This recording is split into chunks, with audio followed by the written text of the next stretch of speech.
A scare in Central Park today for a mother and her 3 children. They were hit and trapped by a huge tree that toppled to the ground without warning. CBS 2's Valerie Castro has more tonight from Central Park.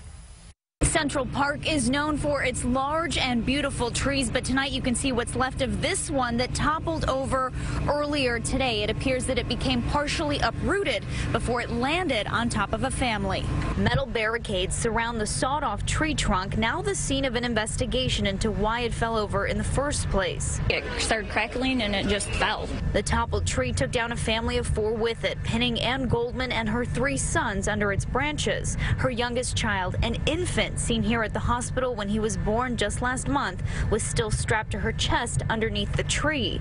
Bystanders stepped in to help, and an ambulance soon arrived to take everyone to the hospital. We were able to pull the branches back and get the 3- and 4-year-old out pretty easily, but then the baby was strapped to her, so that took a little bit. I just kept telling him it was going to be okay, and I asked him if he was okay, and he said yeah, and then he kept asking why there were fire trucks here. Police say Goldman was momentarily knocked unconscious by the falling limbs, but believe she instinctively tried to use her body to shield her family. She wasn't bleeding, her eyes were open, she was breathing. When she came to, that's of course the first thing she was asking. She didn't know where she was at, but she wanted to know where her kids were.